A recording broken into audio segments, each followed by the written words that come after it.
Olá, irmãos, saúdo cada um de vocês com a graça e a paz do nosso Senhor Jesus Cristo, amém? Meu nome é Miriam Anitta, estou aqui para estudar com os irmãos o último texto da série que a irmã Bárbara Cabral escreveu e que se chama Regenerados. Esse texto foi escrito para o Manancial, que é uma publicação da União Feminina Missionária Batista do Brasil e que tem uma meditação diária para você, baseada na Bíblia, que é a palavra de Deus, com um único objetivo, que é o de inspirar, exortar e edificar a sua vida espiritual. Eu não escrevi o texto, quem escreveu foi a irmã Bárbara Cabral, por isso que é que eu vou fazer? Eu passei esses momentos aqui com os irmãos, lendo o texto dela, e aí eu vou contar aquilo que eu entendi, tá bom? Então que a gente possa realmente estudar juntos aqui esse texto e possamos aprender uns com os outros, tá bom? Então vamos orar e pedir ao Senhor que nos abençoe. Senhor Jesus, nós te agradecemos pela oportunidade de estarmos aqui juntos, que nós possamos aprender de Ti e em aprendendo possamos também compartilhar com as outras pessoas. Perdoa-nos, faz com que a gente possa agradar o Teu coração. É isso que a gente pede, não porque mereçamos, mas em nome de Jesus. Amém. Bom, irmãos, então nós vamos ali em Tito, capítulo 3, versículos 4 a 7. Tá bom? Vamos lá. Vou aqui separar o meu. Diz assim, ó. Tito 3, 4 a 7.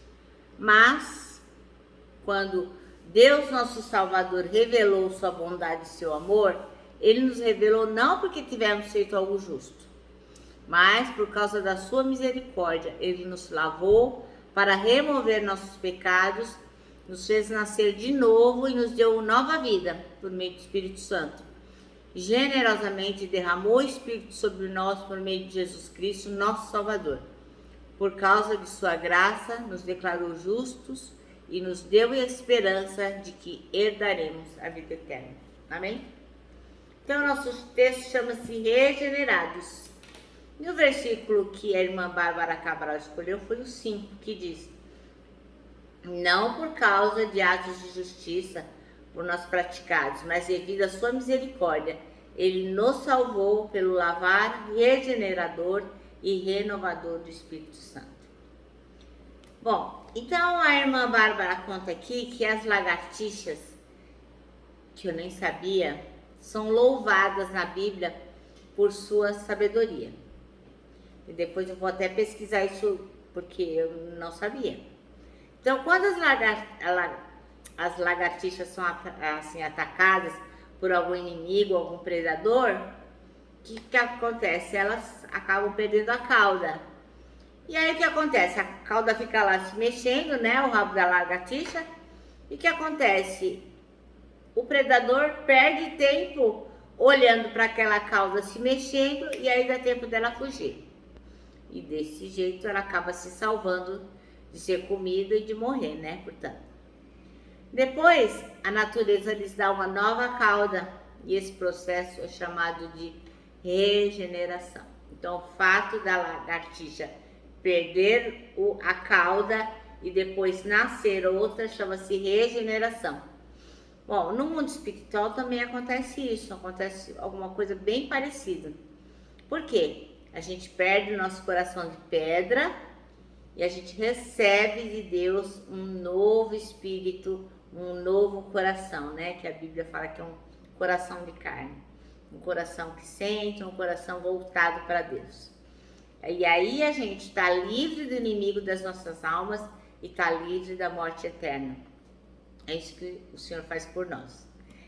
Olha, a regeneração então acontece por iniciativa de Deus. A gente não tem condição de se autorregenerar, né?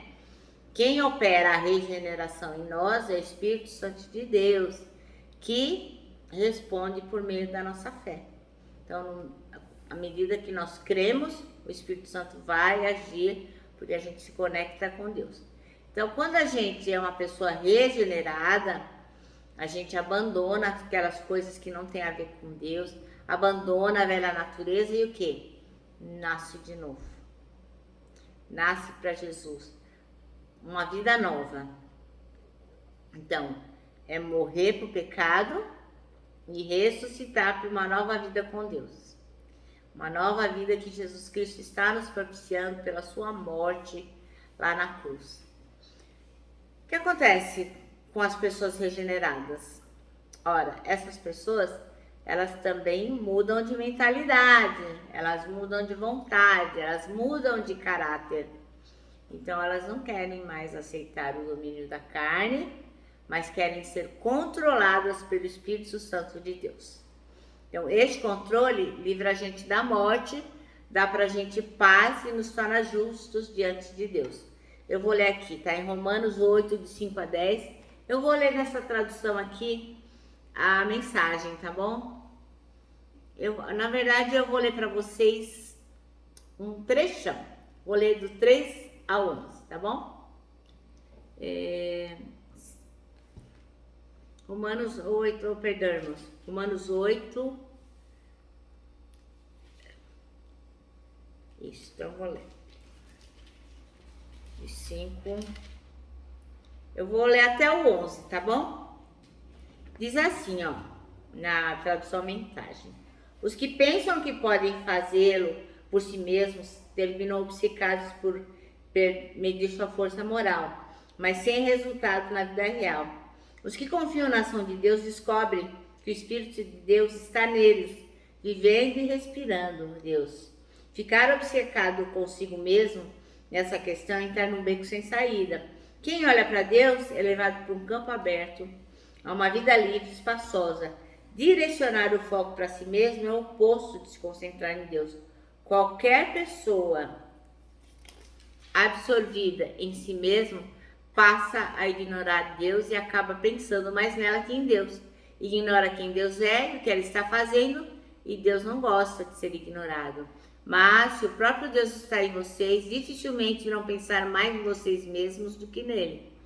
Quem não recebeu este Deus invisível, mas plenamente presente, o Espírito de Cristo, não saberá do que estamos falando.